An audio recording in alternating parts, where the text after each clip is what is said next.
TIPNG says problems must be fixed before 2022.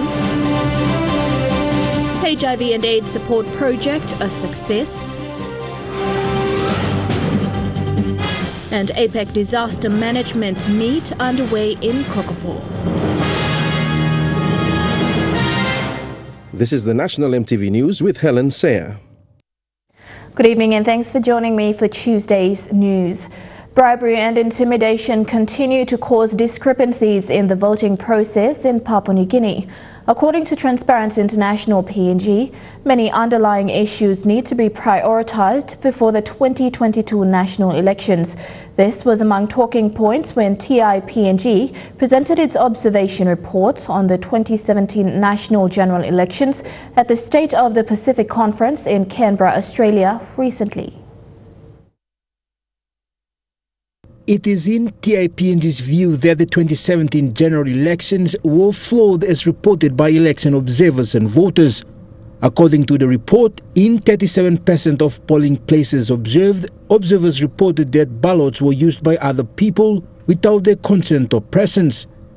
In 13% of those places, many ballot papers were marked by one person or a small group of people, and 20% of locations reported occurrences of bribery and intimidation of voters. 4 key recommendations were presented. First is the electoral roll update, which TIPNG believes must be prioritized by the PNG Electoral Commission, civil society and levels of government. Second on the priority list is planning for security to prevent violence. Third is the enforcement of existing laws for electoral officers or individuals who must have unique identification or uniforms during elections. This is said to identify those who deal with election-related materials. Fourth and last, but equally important, is voter awareness.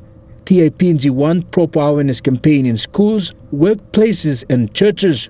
TIPNG believes creating a platform for voter awareness is crucial before election period. TIPNG recommends these improvements to areas of the election that need to be made to ensure a free, safe and fair election in 2022. Jack Lapave Jr., National EMTV News. The strengthening of HIV and AIDS services for key populations in PNG project was a success, according to U.S. Ambassador Catherine Ebert-Gray. The program was aimed at reducing the incidence of HIV among key populations in the country and to mitigate its impact on key populations, their sexual partners and their families. FHI 360 implemented the program in the National Capital District and Medang with a $19 million funding from the U.S. President's Emergency Plan for AIDS Relief through the U.S. Agency for International Development. From 2012 to 2018, the key populations included men who have sex with men, transgender people, and women engaging in transsexual sex, including female sex workers. The project increased the demand for the use of the facility and community-based gender and gender-based violence interventions and strengthened health systems for HIV and AIDS delivery. U.S. Ambassador Catherine Ebert-Gray highlighted the embassy's partnerships with different health agencies in the country to curb the HIV epidemic and address gender-based violence, particularly among vulnerable populations.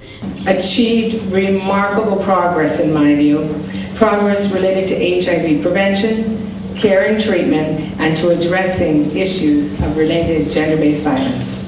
They have dealt with not only the HIV epidemic, but they have also improved the quality of lives of men, women, and children affected by this epidemic.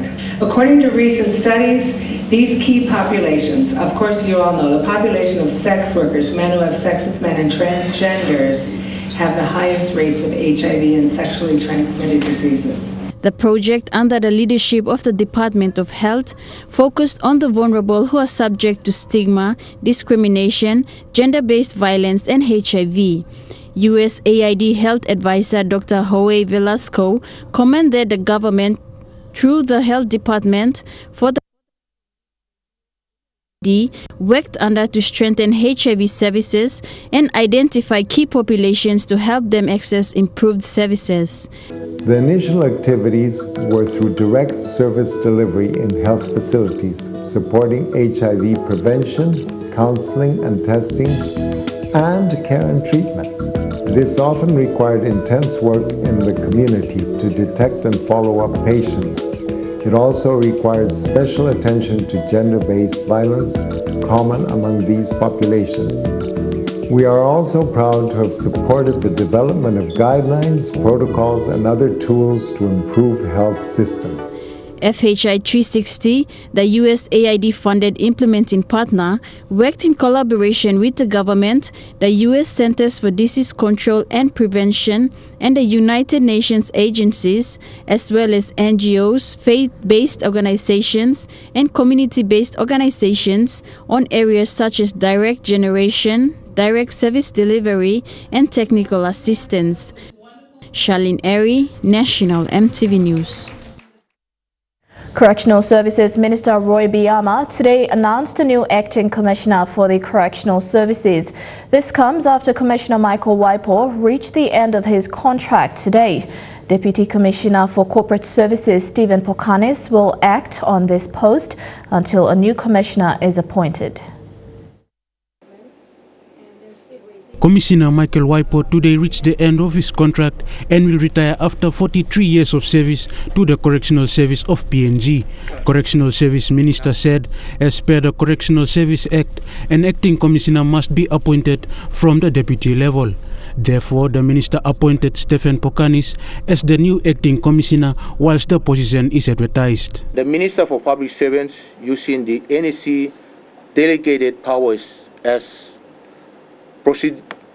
proceedings to advertise advise the head of state to appoint Mr. Stephen Pokanis as the acting commissioner for PNG Correctional Service for a period of 3 months till the substantive appointment is made and the acting appointment take effect from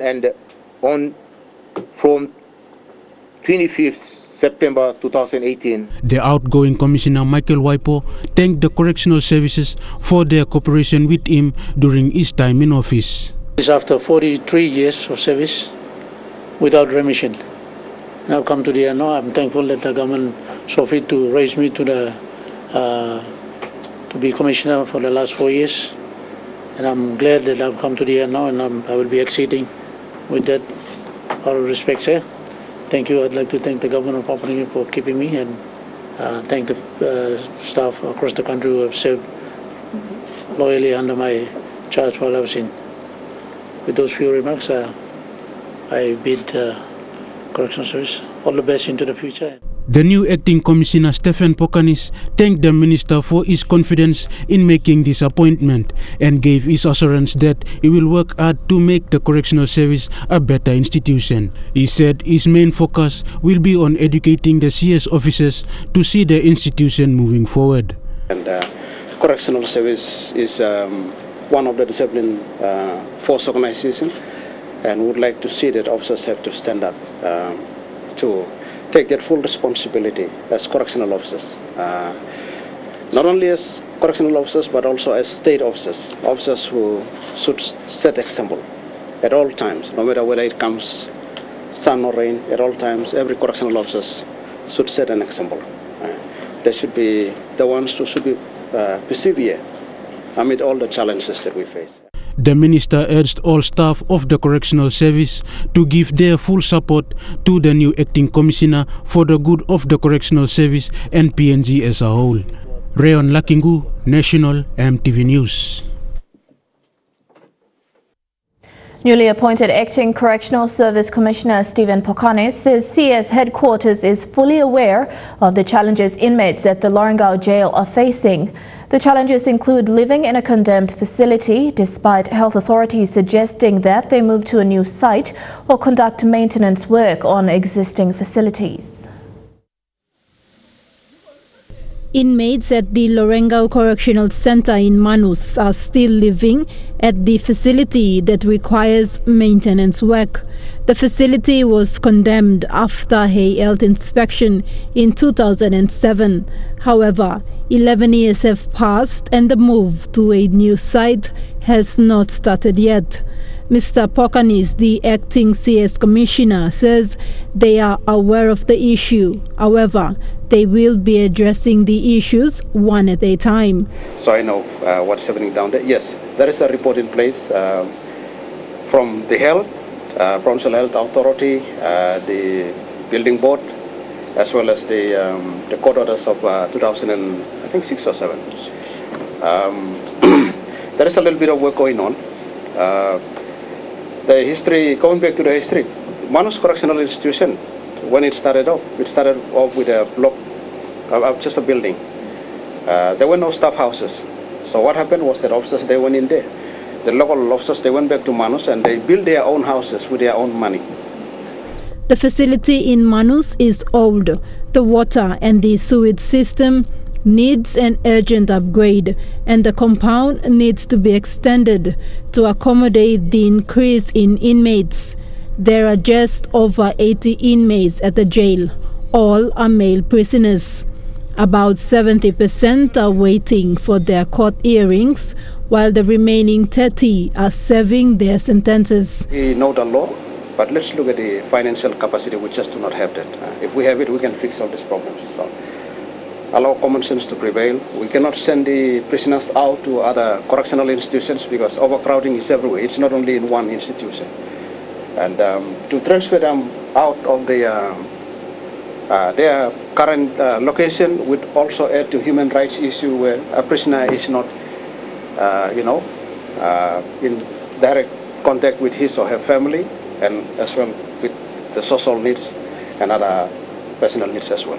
So, taking into consideration those implications that may happen, I spoke to these authorities and told them, let's make do with what we have. We will certainly help them. We are looking at building a couple of dormitories. This is prisoners themselves. And while the CS department in Manus waits for assistance from the provincial government and the CS headquarters in Port Moresby, the inmates will continue to live in the deteriorating facilities. Provincial administrators sent officers from technical services. They came in, they made the costings, only working costings below maintenance to about 285,000 or something like that. So Mr. Poko did work long, and then as we mentioned him, the documents were prepared by the technical services. Now, only put him go through now for us to get some funding, and then we don't close this jail. Thakla Gunga, National EMTV News. An American woman from Illinois who resides in Australia was charged for being in possession of drugs in Lorengau, Manus Province. Police investigations reveal that during her stay in Lorengau, she had numerous visits from the refugees. 42-year-old Marie Kimberly Motosak, who entered the country with a tourist visa, was arrested last Saturday following complaints from the owner of the lodge she was staying in. A team of police, customs and immigration officers raided the lodge and confiscated the items. Manus Police Commander Chief Inspector David Yapu is pleased with the arrest. The 12th APEC Senior Disaster Management Officials Forum is currently held in Kokopo. The two-day forum seeks to generate knowledge and share experiences on disaster resilience and its impacts on local economy in the APEC countries. The forum has opened doors to Papua New Guinea to the best available practices using modern technologies to incorporate in disaster preparedness and mitigation practices. Some of the APEC member countries that attended the forum have suffered from natural disasters. Minister for Intergovernment Relations Kevin Isifu, who officiated during the opening today, says their experiences shared during the forum will put PNG at a point of advantage to mitigate future tragedies. The forum is a lead-up meeting to the APEC summit in Port Moresby in November. In the lead-up to the APEC Leaders Summit, water police have been working hard to provide on-water security for visiting dignitaries. They received training in vessel arrest rapid deployment system through the PNG Australian Policing Partnership and the APEC Coordination Authority. The training has been designed to stop vessels entering declared restricted zones. Specialist trainers have been brought in from Australia and the United Kingdom to train the team leaders within the water police. The vessel arrest systems, both deployable from vessels and jet skis, provide the backbone of the RPNGC water police security effort to ensure the safety of dignitaries. Post-APEC, this equipment will be used in assisting with the detainment of vessels trying to flee prosecution and combined operations with the National Fisheries Authority, PNG Customs and Immigration. Water Police Director Chief Superintendent Lapu said the vessel arrest rapid deployment system is a critical part of APEC security preparation, and he has been assured by the trainers that our police are rapidly learning the skills required to effectively deploy and maintain. Is the future of finance new technology or new people, was the question on every accounting student's mind during the Accountancy Day at the University of Papua New Guinea. The event, held by accounting students from the Society of Junior Accountants, looked at ways to embrace new developments in the accounting profession. The society was formed in 2003 to help students develop basic skills of accounting apart from what they learn in the lecture rooms. Speaking today at the ceremony, SJA President Ismail Ruben says the society helps enhance students to extracurricular activities. It is a platform where students venture further experience in accounting knowledge. The society facilitates professionalism, high ethics, appetite for learning and grooming for future accounting professionals and leaders through events and activities which specify our visions and goals. The Accountancy Day is an international event celebrated every 10th November to appreciate and recognize accountants' tireless efforts. Society of Junior Accountants Coordinator Dr. Suresh Babu says there are a lot of challenges accountants face. Universities, we do have challenges. We need to update the curriculum, particularly in the field of cloud computing, big data, digital technology, integrated reporting, carbon emission accounting. All these are the latest development. Without teaching all these things, definitely the future accountant cannot survive in the field of accounting. Also present at the ceremony was National Gaming Control Board CEO Imelda Agon. Imelda says apart from marrying an accountant, she knew nothing about financial matters but taught herself on how to run a company that makes 30 million per month. According to her, her understanding of accounting was about getting to know the different industries, companies and organizations you work for. These are the things as graduating accountants you must employ. Because apart from accounting, you're going into the real world. It's your CV, it's your confidence. It's what you know about the organization. 10 years down the road, artificial intelligence will be used in both public and private sectors. Everything will be digital, therefore students in primary, secondary and universities have to teach themselves on how best they can adapt to these changes instead of wasting their time, energy and money on things that won't benefit them. Michelle Stephen, National EMTV News. You're watching National EMTV News. Still ahead, the issue of having important and accurate data to plan the country's development continues to be a challenge. That and more when we come back. Stay tuned.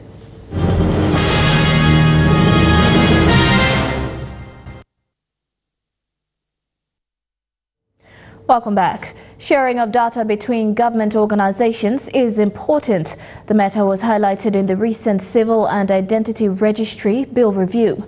Government sectors were urged to share the data available that was relevant in service delivery. With the scarcity of adequate real-time data available to government agencies, there must be sharing of the little information available between the agencies and the provincial governments. Partnerships, networking, sharing, and inclusiveness They are the key principles of governance today. And we begin to now understand that there is only one employer, and that is the state. Constitutional Law Reform Commission Secretary Dr. Eric Kwa asked why there were government agencies not sharing data with each other, including the provincial government offices. Why should I do that? Why should I keep my health data from somebody in maybe central provincial government? Why? What are you trying to protect? What are you trying to hide? He said systems in government need information and collaborative efforts with each other to contribute to ensuring effective service delivery. The person called the government wants its systems to work. And those systems cannot work if the oil, the diesel, the driver, and all these things in the car, they don't function. Fidelis Sukina, National EMTV News. Collecting information for the Civil and Identity Registry will become much easier if they start collecting it at the ward level. This is the way forward for the registry to collect adequate information on births, marriages and deaths so that the National Registry is up to date. The use of ward recorders is one way the Civil and Identity Registry will be collecting data at the ward level, right up to the provincial level, and that will ensure the National Registry is constantly updated. Someone has to notify, someone has to fill up the form and start recording the event at the ward level. And then that has to flow through a reporting process into a district and then to the province. And then it finally gets to a database where that information is then administered for the purposes of government. The ward recorders will record all the major civil registry vital events, from birth, marriage to death. When someone notifies that there is a death that happened that night or that during that period, reporting period, or there's a death that happened during that period, or that civil matter that happened, someone has to notify, someone has to fill up the form and start recording the event at the ward level. The Civil and Identity Registry are working with relevant stakeholders to get the program moving as soon as possible. So we are working in a very close collaboration with Department of Provincial and Local Government Affairs. We're working with Department of National Planning and all provincial governments to strengthen the ward recorder system. Fidelis Sukina, National EMTV News. The polio vaccination rollout in NCD is looking at vaccinating more than 170,000 children up to the age of 15 years. The vaccination rollout began on Monday and will continue for the next 2 weeks, with volunteer mobile units collaborating with suburb clinics. NCD is vaccinating a week ahead of the nationwide polio vaccination on the 8th of October, following a confirmed polio case earlier this month. Wait, one more. It's in the afternoon, but polio vaccination continues as school children finishing from school line up to receive vaccination. The Tokarara Clinic in Port Moresby has seen over 3,000 children vaccinated since Monday and are expecting more. A mobile volunteer unit has also been set up in the clinic to assist with the vaccinations. We sustain more than 3,000 to 4,000 pequeñinos here. As for the Tokarara Clinic, they have vaccinated children not only from this suburb, but also neighboring suburbs. The Tokarara Clinic vaccination team said they have surpassed the estimated target dose of vaccination, and new stocks are expected to come in soon. Meanwhile, vaccination setups have been done in other suburbs like Gerahu.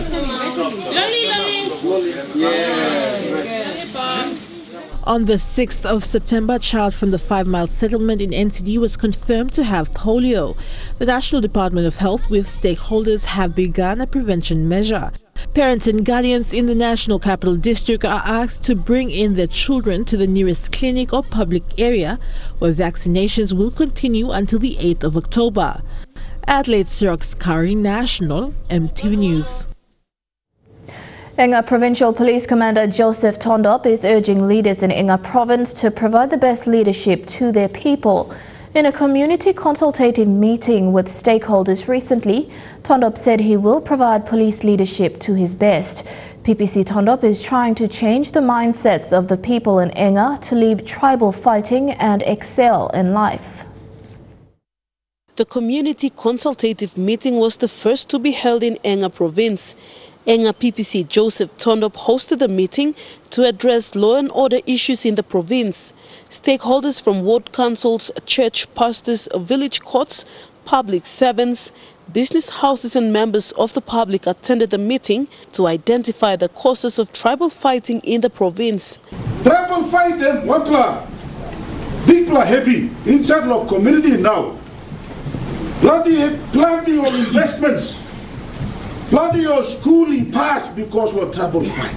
Since taking the post in August this year, Tondop noticed that tribal fighting, drug abuse, sorcery-related killings, gender-based violence and homebrew were the main law and order issues preventing the province from progressing. An action plan will be developed from series of such meetings to support the provincial government's long-term development policies. Tondop said this is a way forward to drive change in the community and the province. Marijuana or maru, this law or something.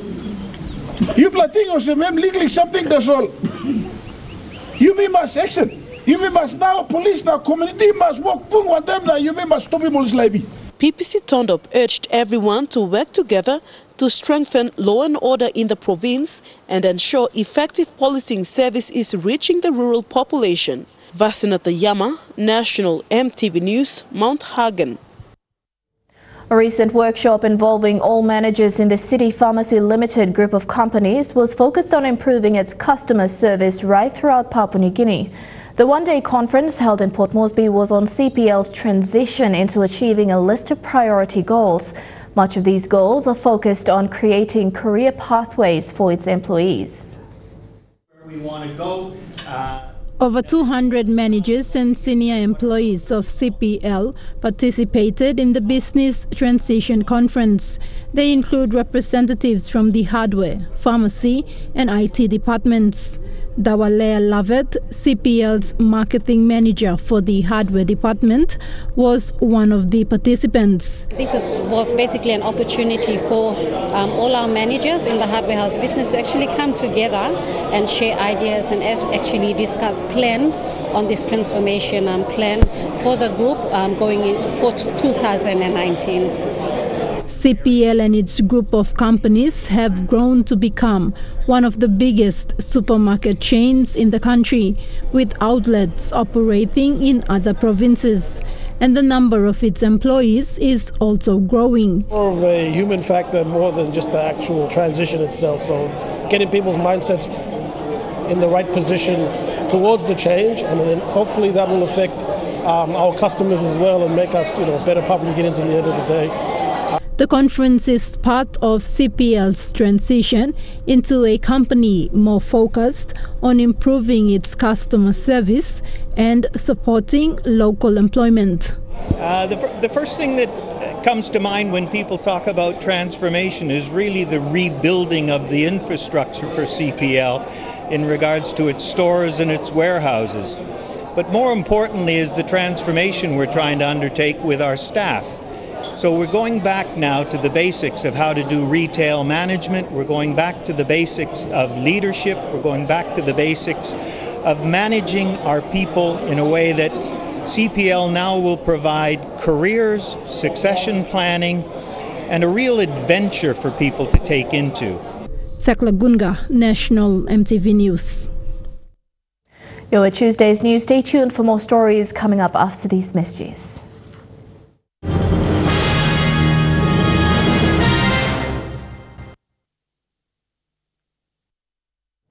Welcome back to the news. Papua New Guinea remains a strategic partner for the United States in the Indo-Pacific region.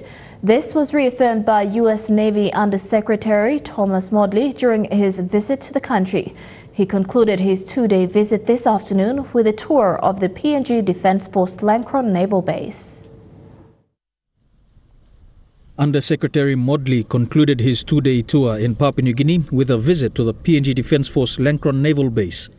Modly, who is the second in command for the U.S. Navy, during his visit, also met with several high-level government officials. So I'm here as representative of the United States Navy to reaffirm our long-standing historic relationship with Papua New Guinea and to talk to them about how we can continue to contribute to our mutual security in this region. So I'm here on a trip that's taken me to 7 or 8 different places here in the Pacific. Of course, this is one of the most important places that I'll visit. With the 2018 APEC leaders meeting just over a month away, Modley also took time to visit APEC House, which he said was on track to being a wonderful facility to be fully utilized during APEC.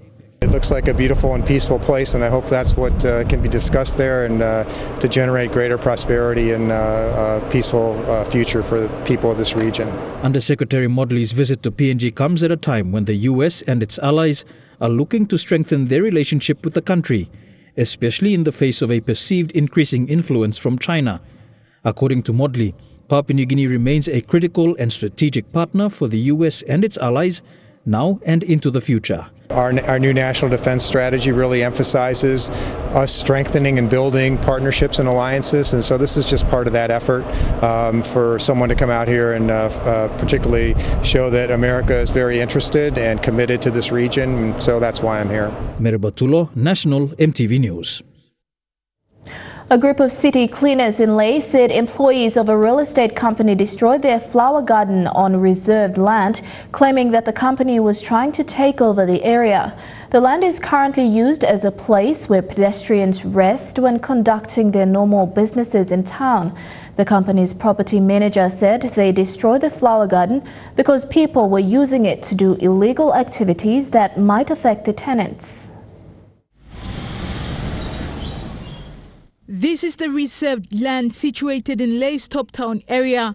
What you can see now is a bare piece of land. The cleaners claim that the flowers they bought and planted here to beautify the place were all destroyed by employees of the real estate company who was trying to take over this land. Na mi pla lugi mas em space tap na din em dan grass come up now mi pla sim baim flower lo one as lo pipe kina mi pla baim lo men maget na kam planim tasul white mine em claiming mos em ground blengen am tok mi baim kim full house na ogem kain gen sande na mi pla paul mi pla cross kam pes rausim second rausim now number 3 Angela em one but dam place red all man sa kam pes spek na torme pivia longen mi statim misla samdi nogat mani togi mi wogi mosem mi like mosem mi like clarim Lae city puti main bai gondon mi kamajiston mi laini mulo site laini mi ko site ko finish na mi plani plawa mi ko bai plawa ro maget mi karin kam mi plani mlap mi plani ko finish longenya white mania kam tasol nam la graus in disla plawa nam togi mi lo kada blokar. When we contacted the company's property manager, he said they destroyed gardens because they were concerned over the tenants' safety. Nem putim no karia em karim gona mi pla paule mi pla stab lo kona ya mi pla paule stab. Okay, em katim mo ko da plawa em kari ko em drive ko em white man em sabolu mo ko da plawa ya. Popo diwa yo ko da katim na em dog mi askim. Hey, tu pla maretia? No, mi pla kisim ko ya em house ya. This land ground mi lan jonim one bla house. Em togosem, mi stab em togosem. Oh, you buy mami togosem na em no tog. When we asked the property manager regarding the company's interest over this reserved land, he confirmed that the company negotiated with Lae District and Lae City Council to take up this land for their car park. However, the company was advised by Lae City Council to pay 25,000 kina in order to acquire this piece of reserved land. Julie Badui Owa, National EMTV News, Lae. You're watching Tuesday's News on EMTV. Trukai Sports is coming your way next. Stay tuned for that.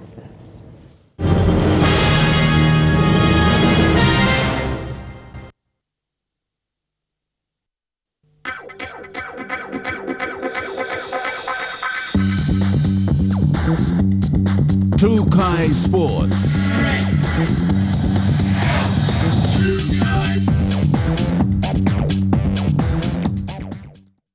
Welcome to Trukai Sports. PNG LNG Comals coach Michael Marum recently attended the Kokopo Nines tournament in Brisbane, Australia. He says a few young PNG players were spotted during the tournament and will be monitored to join the Comals camp. He's through Segiaro, who's got 3 Papua New Guinea players living in Australia recently signed with different NRL clubs. Coach Michael Marum plans to invite a few of these players to the Kumul's camp during the England Test match later this year. There's a lot of young PNG boys there. A lot of them have got studies. They prefer to, only after when they're free they go and play. So, but there's 3 young kids there. They have signed scholarship with NRL clubs. So they'll be, part of this team in future. Could be in the next games against England. There could be 1 or 2 of them, brought up just for experience. So they're only young, 18 years. They're big boys, and they're just, we got some of our boys down there looking after them too. So. The Kumul's coaching staff and selectors will be starting to build a team for the 2021 Rugby League World Cup in England. The Prime Minister's 13 team named yesterday consists of many young players. Full confidence in this team. It's a team we're building up to the 2021 World Cup in England. So we have confidence that the team will do the country proud. The PNG Kumul selectors, coaching staff and Michael Marum have been able to provide positive results over the past 4 years. The Kumuls were able to remain undefeated at the annual Pacific Test since 2015 and progress through the pool stage at the 2017 Rugby League World Cup, making it to the quarterfinals and securing a spot at the next World Cup. The recent success of the Kumuls in the past 4 years, PNG RFL chairman Sandy Saka believes this year's PM's 13 team is one of the best Kumul squad they've seen.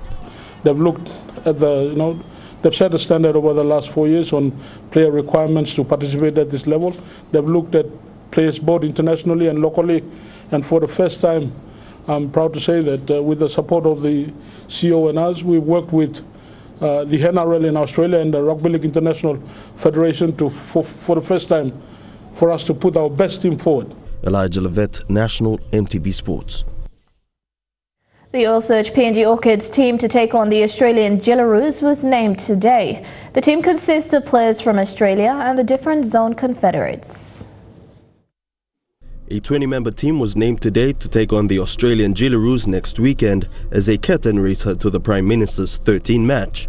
The team comprises of players from the different confederates and players from Australia. Brisbane Broncos player Amelia Cook has also been named in the team. Majority of players in the team took part in the game against the Brisbane Broncos NRL women's team earlier this month. So it's a long journey and we've just only started it.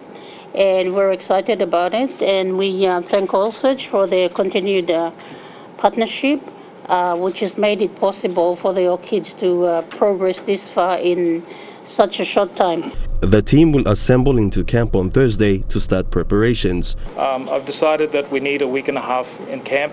We've got a lot of work to do.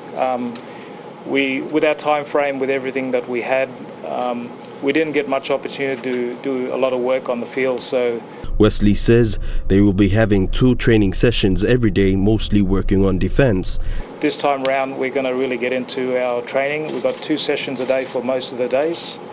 It'll be a lot of defence. We worked on a lot of structure coming into the Broncos game. A lot of good girls were just learning to be national players for the first time. Speaking on behalf of Oil Search was General Manager Government Affairs Wayne Kasau, who says they are pleased to support women's rugby league in the country and wish them the best at next week's match.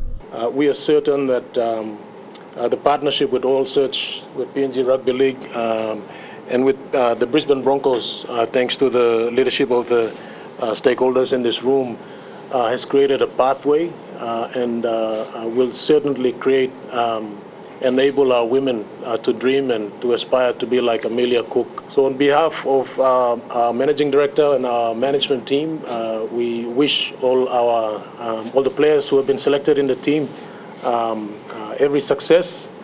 Play strong, but play safe and play fair against the Jillaroos. So all the best and go Orchids. The Oil Search PNG Orchids will take on the Australian Jillaroos next week Saturday as a curtain raiser to the Prime Minister's 13 match at the Oil Search National Football Stadium. Elijah Levette, National EMTV Sports. Trukai Sports continues after these messages. Stay tuned.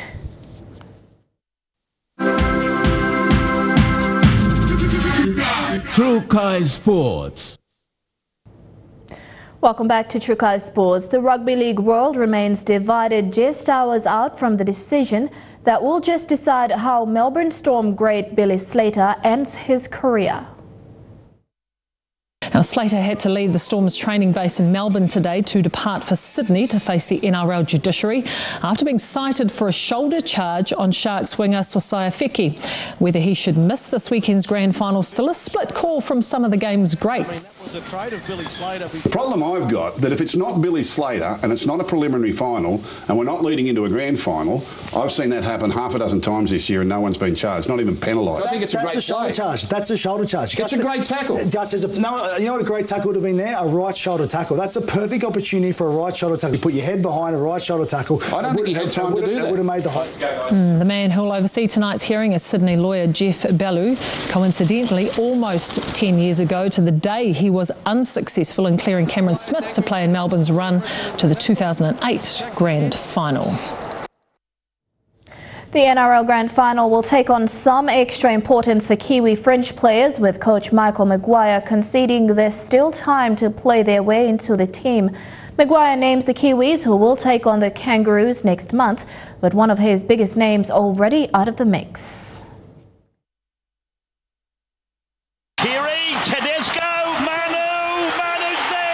Score more tries like this in the NRL Grand Final, and Tokoroa's Joseph Manu may just seal himself a debut in the Kiwis jersey. The fact that we've got 8 players or potential players playing in the Grand Final is going to be a big part of us being successful in the upcoming games. With the test against the Kangaroos just over 2 weeks away, the Kiwi side is set to be named early next week, and coach Michael Maguire may be forced to fill a major void when he's without one of his best players. Unfortunately for Roger's sake, his knee is going to be a bit of an issue there going on tour this time, but I've had a lot of conversations with Rog, and fantastic person, great character, and carries a lot of the values of what I'd like to see moving forward in the Kiwi team. Maguire knows too well what makes a winning formula, leading the Rabbitohs to the NRL title in 2014. Today confirming he still has that desire to return to the club coaching ranks. Look, I won't lie, it's a great feeling to be able to build a team week in, week out, and for myself personally, I think it actually would help me at this level. Maguire's been linked to the vacant head coaching roles at Manly and Penrith, but if any deal is confirmed, he's adamant it won't hinder his Kiwi commitments. Moving forward, that I'll be transparent with everyone when the time's right, but at the moment, look, I'm looking forward to bringing this Kiwi team together. Together and closer to the fans, Maguire hinting at the new international schedule featuring more home games as he continues to try and resurrect the Kiwis. Michelle Prendeville. And that story ends True Kai Sports for tonight. Up next, the weather details for the next 24 hours. Kai Sports.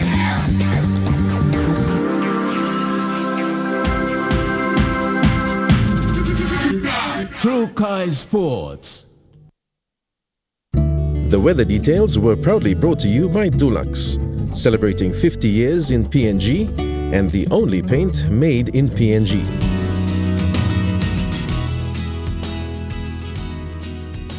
Looking at the weather forecast for tonight and tomorrow, in the southern region mostly fine in Port Moresby, Daru and Kerema, and in Alota and Popondetta some showers. In the Mamasa region, a shower or two in Lae and Medang, mostly fine in Wewak and Vanimo. In the New Guinea Islands region, showers in Lorengau, rain and thunderstorms in KVN, Kokopo, Rabaul, Kimbe and Buka. And in the Highlands region, morning fog, then fine weather all throughout the region in Mount Hagen, Goroka, Kondiawa, Mendi and Wabeg. Strong wind warning forecast for small ships. There is renewal strong wind warning for all coastal waters. Strong southeast winds of 25 to 34 knots with stronger gusts reaching 48 knots are expected to continue for the next 24 hours, causing rough seas. All small crafts and boats are advised to take necessary precautions before and after going out to sea. The weather details were proudly brought to you by Dulux, celebrating 50 years in PNG and the only paint made in PNG. And that's the news, sport and weather for today, Tuesday, September 25th, 2018. On behalf of the entire EMTV news team right across the country, pleasant viewing. Good night.